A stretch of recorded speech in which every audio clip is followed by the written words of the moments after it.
Bismillahirrahmanirrahim. Assalamualaikum warahmatullahi wabarakatuh. Salam sejahtera untuk kita semua. Selamat siang Bapak Ibu tim penilai sertifikasi dosen gelombang 1 tahun 2025.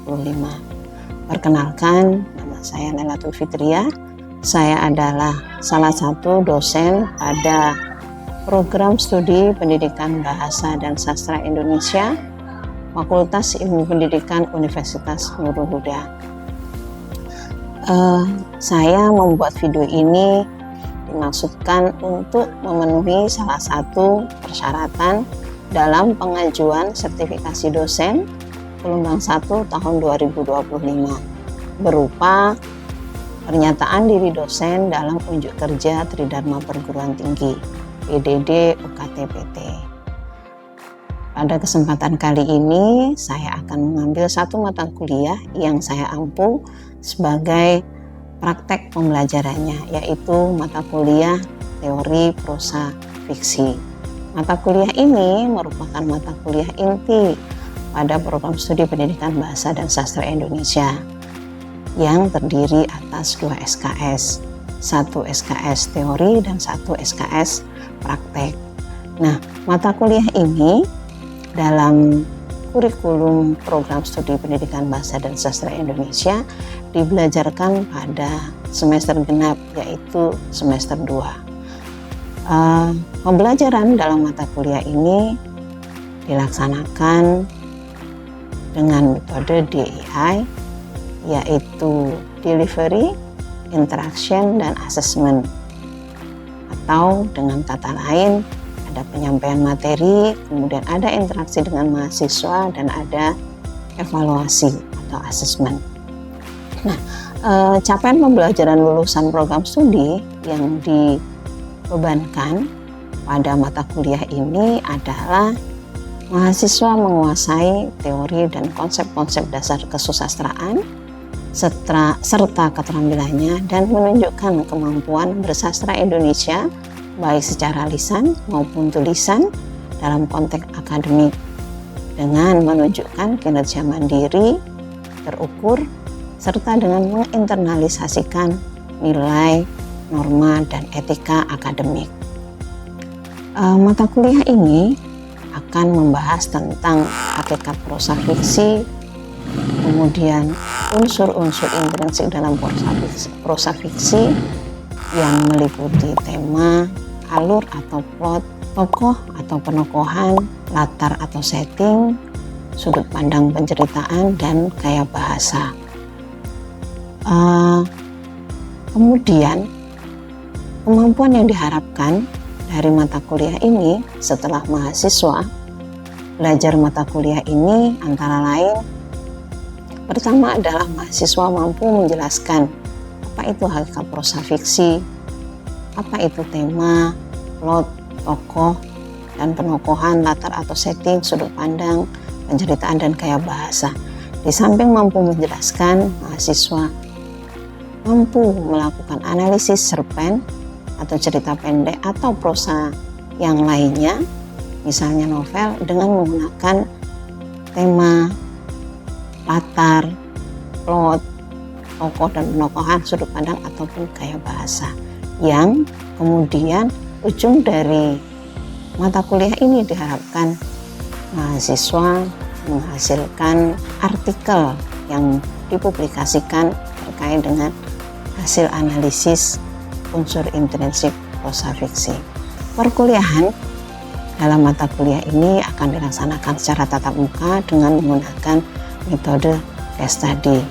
Pada kesempatan kali ini, praktek pembelajaran mata kuliah teori prosa fiksi akan dilaksanakan dengan menggunakan metode case study pada materi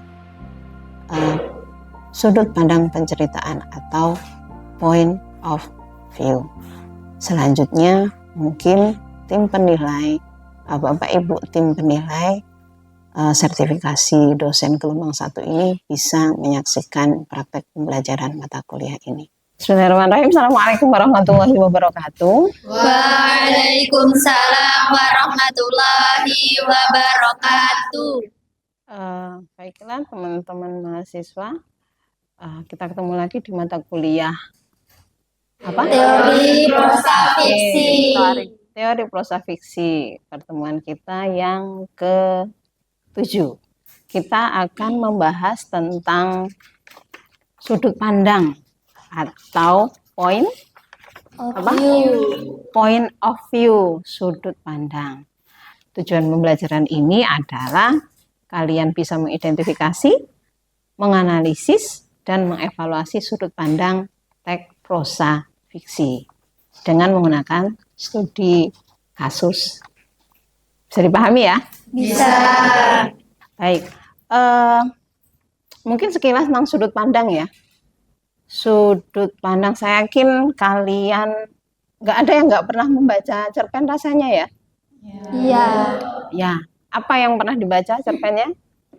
Robohnya surau kami. Robohnya surau kami. Terus yang lain mungkin? Semar. Terus? Malam Berkabut. Oke, karyanya siapa? Buraswanto. Oh, yang latarnya di Rasuan ya. Oke. Di situ ada tokoh pasti ya? Iya. Oke. Kalau bicara sudut pandang, rasanya pernah ya, dulu waktu di SMA, mungkin membaca sekilas soal sudut pandang? Iya, pernah. Oke, ada yang mungkin masih ingat sudut pandang itu apa? Ya, silakan. Izin jawab, Bu. Jadi sudut pandang itu adalah ada di sini ya. Silakan. Nggak apa-apa, nggak harus lihat ini ya. Ini kan catatan saya aja. Kalau dari kamu memang ada sudut pandang itu begini, silakan aja. Jadi menurut saya sudut pandang itu adalah pandangan atau dari pengarang, maksudnya. Jadi misalkan dari cerpen itu sudut pandangnya aku, berarti sudut pandang orang pertama. Gitu ya. Ya. Yang lain mungkin? Silahkan. Miftah atau siapa lagi? Silakan. Ada lagi yang mau menyampaikan, sudut pandang itu menurut saya begini, Bu. Sebelum kemudian kita memang, ternyata sudut pandang itu seperti ini. Silakan, Miftah. Lupa, Bu. Lupa. Oke, tidak apa-apa. Yang lain mungkin? Oke, silakan Rosmina. Menurut saya sudut pandang itu adalah cara atau posisi pengarang dalam menyampaikan ceritanya, Bu. Yaitu dari perspektif siapa cerita itu dilihat atau diceritakan. Oke, cara bagaimana pengarang? Bagaimana? Melihat posisi dalam dia bercerita. Oke, itu adalah sudut pandang. Rasanya tidak ada yang salah ya. Ini catatan dari yang sudah saya buat berdasarkan buku, mungkin bisa dilihat referensinya di buku Burhan Nurdiantoro ya. Tidak beda jauh dengan apa yang sudah kalian sampaikan tadi, bahwa sudut pandang itu terkait dengan satu, bagaimana cerita itu dikisahkan. Kemudian itu juga berkaitan dengan strategi, teknik, dan siasat yang digunakan oleh pengarang untuk mengemukakan gagasannya. Tentu ini ya akan terkait dengan latar belakang pengarangnya. Begitu ya. Satu pengarang dengan pengarang yang lain ketika bercerita pasti juga berbeda. Kemudian sudut pandang juga berkaitan dengan bagaimana pengarang mengontrol dan mensiasati cerita. Ini juga akan berpengaruh terhadap pembacanya. Jadi sudut pandang pengarang ketika menyampaikan ceritanya ini akan berdampak pada pembacanya. Pun demikian sebenarnya pembaca ketika memahami sebuah cerita ini juga dipengaruhi oleh latar belakang juga pembacanya. satu cerita dibaca oleh banyak orang pasti akan berbeda tafsirannya antara satu dengan yang lainnya. Sebab apa? Sebab latar belakangnya yang masing-masing. Nah, kemudian sudut pandang ini, ini ada macam-macam sudut pandang. Jadi tadi ya, sudut pandang itu ada 3. Sudut pandang orang pertama, sudut pandang orang ketiga, dan sudut pandang campuran. Tadi ya disampaikan ada aku, kemudian dia. Kemudian campuran. Masing-masing ada dia maha tahu. Dia maha tahu itu berarti dia ngerti semuanya. Baik yang dilihat atau yang dirasakan. Misalnya yang dilihat itu misalnya bentuk fisik gitu ya. Kalau yang dirasakan berarti apa yang dipikirkan dan apa yang dirasakan oleh si tokoh itu, dia itu tahu semuanya gitu. Jadi seolah-olah tidak ada yang ditutup-tutupi. Semuanya ceritanya buka. Beda dengan dia terbatas. Kalau dia terbatas ini hanya yang dilihat saja yang kemudian dia paham gitu. Nah, ini juga beda dengan yang sudut pandang orang pertama, tokoh ada sudut pandang orang pertama yang ini dia sebagai tokoh utama, sudut pandang orang pertama yang dia ini sebagai tokoh tambahan. Kemudian yang terakhir sudut pandang campuran, yang ini menggabungkan antara sudut pandang orang ketiga dan sudut pandang orang pertama. Gak ada orang kedua ya. Orang pertama. Mungkin ada yang bisa memberikan contoh sudut pandang orang ketiga itu satu kutipan saja misalnya. Silakan Miftah. Apa contohnya? Dia berlari dengan kencang saat hujan turun. Ia berlari dengan kencang saat hujan turun. Bisa dipahami kira-kira dengan contoh ia berlari dengan kencang saat hujan turun. Jadi si narator ini siapa? Penulis itu seolah menceritakan itu loh, dia itu lagi lari dengan kencang gitu. Ngasih tahu. Beda dengan sudut pandang orang pertama. Nah, bagaimana? Ada yang mungkin mau memberikan contoh sudut pandang orang pertama? Kalau rasanya cukup ya untuk penjelasan atau ada yang mau didiskusikan lagi? Cukup. Oke, kalau cukup silahkan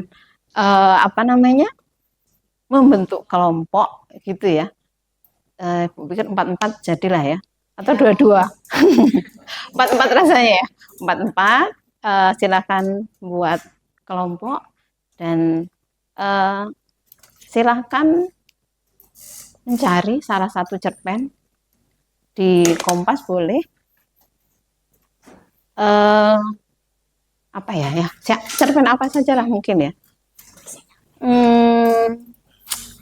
Salah satu cerpen mungkin cerpennya Putu Wijaya atau siapa? Nafis. Atau yang sekarang mungkin kayak Putu Wijaya masih ya sampai hari ini. Kemudian Seno Gumiro. Kemudian boleh juga Nafis, silahkan di Google ambil salah satu cerpen, kemudian boleh dianalisis berdasarkan sudut pandangnya, sudut pandang penceritaannya, apakah orang pertama, kedua, dan ketiga. Terus kemudian boleh nanti diceritakan apakah kemudian sudut pandang itu akan berpengaruh pada Anda sebagai pembaca gitu mungkin ya. Silakan, nggak harus gini ya, boleh diputar kursinya, tidak apa-apa.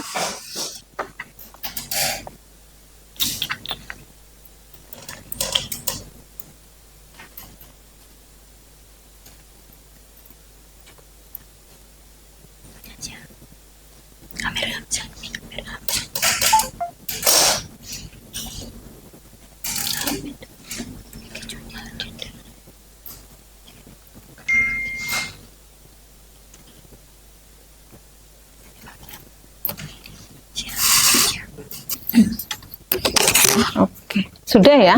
Sudah. Bisa ini bisa kita mulai untuk menyampaikan masing-masing kelompok hasil membaca terkait sudut pandang. Silakan dari kelompok mana dulu? Silakan, Miftah. Ini cerpen karya Martin Aleida yang sudah berusia 81 tahun. Dia menulis cerpen berjudul Lelakiku yang terbit di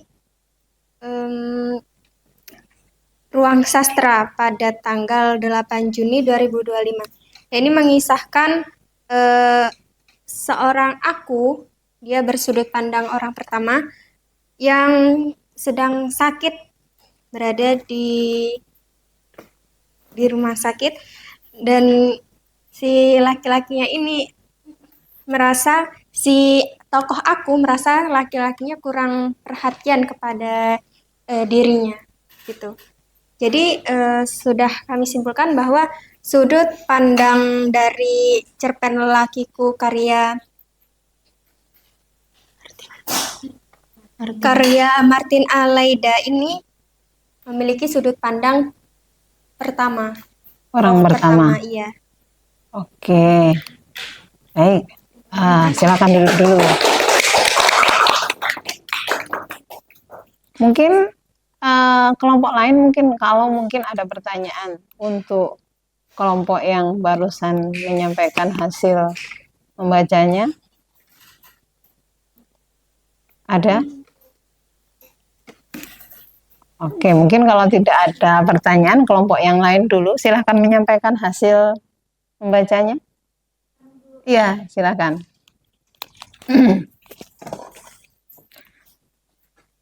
Jadi kami diskusi dengan judul cerpen Rumah di Dalam Kepala, karya Novan Subianto Maksonara. Jadi kami simpulkan bahwa cerpen ini memakai sudut pandang orang pertama, yaitu aku, yang mengisahkan bahwa tokoh aku ini dikatakan gila sama orang lain karena membawa rumah di kepalanya. Maksudnya, setelah kami baca bahwa dia itu menyimpan rasa rindu, rasa kurang ikhlas, rasa tidak bisa kehilangan orang tuanya. Nah, lalu di dalam mimpinya, di dalam pikirannya orang tuanya itu datang lalu menenangkan si tokoh akunya, sehingga terbukalah pintunya, semakin rumahnya itu digambarkan reot-reot sebelum orang tuanya datang. Setelah orang tuanya datang, di dalam rumah itu rumahnya jadi bagus, jadi indah. Nah, maksudnya ini rumah ini tuh pikiran dari tokoh akunya.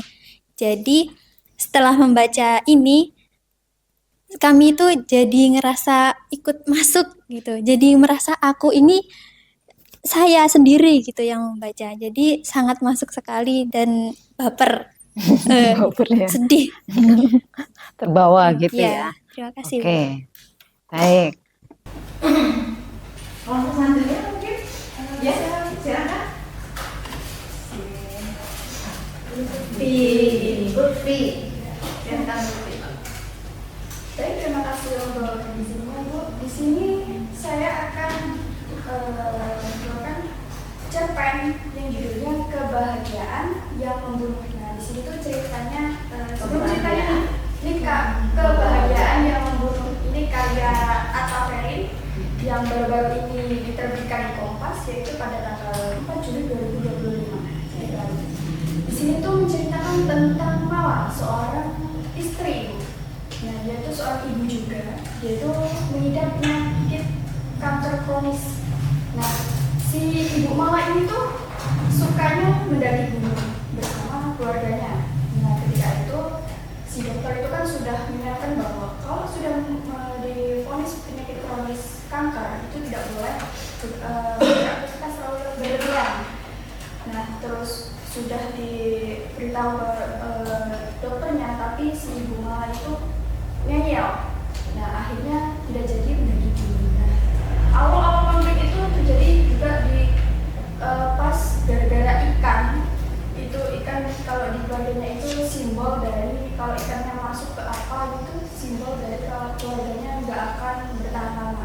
Nah di sini suaminya ini, iya, lucu juga mempercayai mitos keluarganya. Di sini juga konflik baru muncul, itu suaminya berselingkuh. Suaminya ini seorang aktivis lingkungan pada ya, karena suaminya aktivis lingkungan itu percaya bahwa kalau ikan masuk ke dalam air yang apa itu bahwa keluarganya nggak bertahan lama. Nah jadi dia berselingkuh. Nah si istrinya ini tuh udah penyakit kronis tapi dia nggak memberitahu keluarganya karena takut bahwa kebahagiaannya akan dicuri karena penyakit kronisnya. Tetapi meskipun tidak memberitahukan bahwa dia penyakit kronis, tapi suaminya selingkuh. Jadi saya dan kelompok saya membaca ini tuh kayak sebuah perjuangan seorang wanita yang sudah merelakan menyembunyikan lukanya yang dalam itu karena penyakit kronis, tetapi malah diselingkuhi. Wah, betapa tidak. Kok ada gitu laki-laki yang kayak gitu kan?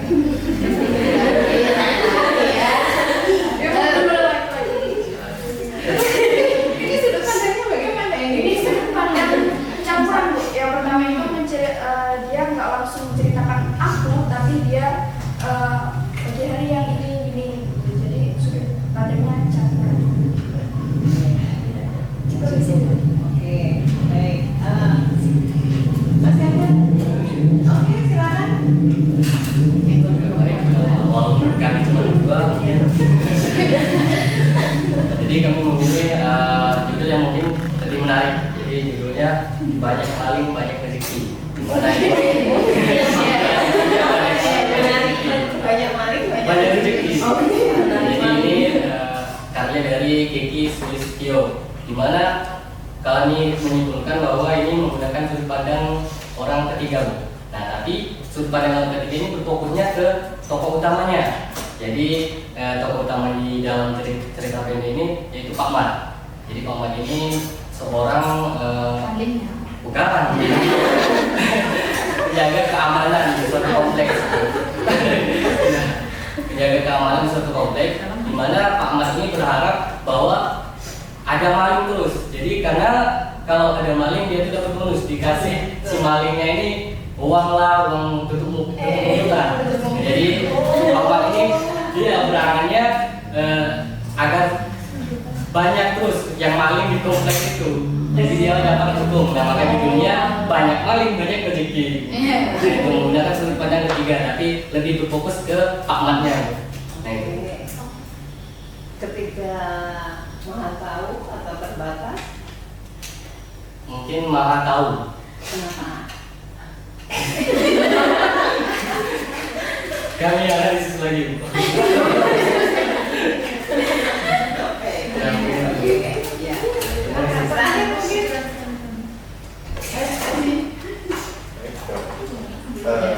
Kami mengambil cerpen dengan judul Mata-mata di Kepala. Ya. Mata-mata di kepala. Iya. Oke. Karyanya Niko Mangkaryani. Ya. Nah, itu sudut pandangnya itu menceritakan sudut pandang pertama aku, menceritakan seorang aku itu wanita setengah Parubaya.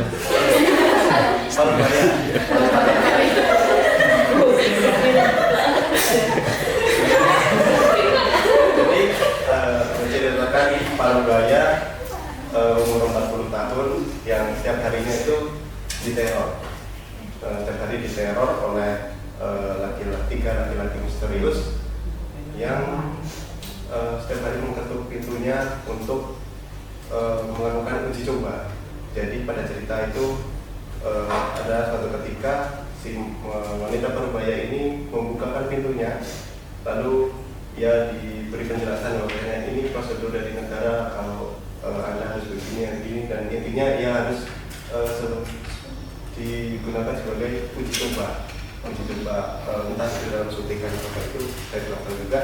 Namun singkat cerita, setelah suntikan itu sudah selesai, ia merasakan ketenangan, ia merasakan rasa yang tenang dan tanpa hambatan suatu apapun, dan ia pun beberapa saat kemudian di dibawa oleh seorang, di sini disebutkan seorang wanita muda berbaju putih, dibawakan dalam sedan tua dan diturunkan pada desa yang terpencil lah. Namun ya dikatakan di situ bisa hidup dengan tenang, nyaman dan tentram lah.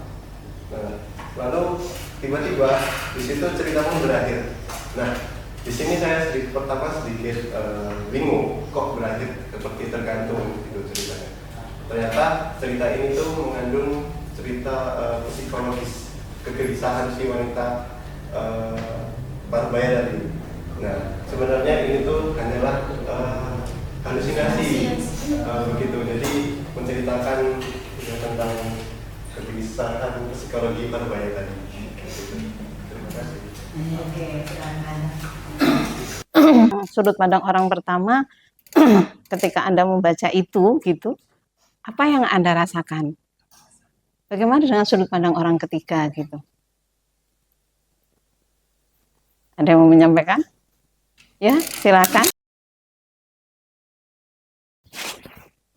Untuk sudut pandang orang pertama, apabila digeser ke sudut pandang orang ketiga misalkan, maka tidak akan lebih merasuk. Maksudnya kita, ya, maksudnya kalau sudut pandang orang pertama kan menceritakan aku. Jadi kita sebagai pembaca itu seolah-olah terlibat. Jadi seolah-olah yang merasakan, yang mengalami peristiwa itu ya baca gitu. Jadi kalau digeser ke sudut pandang orang ketiga, saya rasa apalagi untuk masalah psikologis akunya, perasaan akunya, maka tidak terlalu ngena. Oke, silakan. Jadi perbedaannya dari sudut pandang orang pertama dan orang ketiga setelah diskusi tadi, penyampaian diskusi juga, kalau sudut pandang orang pertama itu kita sebagai pembaca ikut merasakan sakitnya, ikut seolah-olah mengalami peristiwanya. Kalau sudut pandang orang ketiga, kita yang berempati terhadap dia. Jadi kasihan. Kalau ya hanya merasa kasihan aja sama dianya gitu, sama yang di tokohnya. Kemudian juga karena ini katanya dengan sudut pandang ya, sesuatu mungkin akan dilihat dengan sudut yang pandang yang berbeda oleh si A, si B, dan seterusnya. Satu kasus saja, satu cerita saja itu mungkin penulis bisa menceritakan dengan berbagai sudut pandang. Dan sudut pandang ini juga kita harus juga ini ya, kritis mungkin gitu ya. Dalam artian, ini yang bercerita siapa sih? Mungkin itu saja ya. Minggu depan, silahkan dibuat tadi yang sudah disampaikan itu dalam bentuk laporan secara tertulis yang lebih utuh gitu ya. Ini kan baru belum semuanya rasanya kan gitu. Jadi silakan dibuat dalam bentuk laporan tertulis sesuai dengan template yang sudah ada, kemudian dikirimkan sesuai dengan waktu terakhir mengunggahnya di link yang juga sudah dibagikan. Baik, mungkin itu untuk hari ini. Kita tutup dengan sama-sama baca doa Al-Fatihah. Assalamualaikum warahmatullahi wabarakatuh.